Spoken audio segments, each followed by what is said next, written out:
கற்பூரம் ஜொலிக்குது, சந்தனம் மணக்குது, கற்பூரம் ஜொலிக்குது. கந்தகிரி கோயில் வந்தால் நன்மையெல்லாம் நடக்குது. கந்தகிரி கோயில் வந்தால் நன்மையெல்லாம் நடக்குது.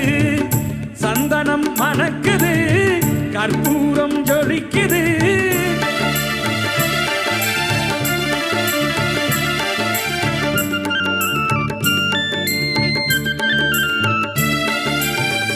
நித்தமும் பாலிலே நீராட்டுவோம், பச்சை நிறத்திலே பட்டாடை நாம் கட்டுவோம். நித்தமும் பாலிலே நீராட்டுவோம், பச்சை நிறத்திலே பட்டாடை நாம் கட்டுவோம். திருநீரின் தத்துவம் தந்தை என்போம், அதில் திகழும் குங்குமத்தை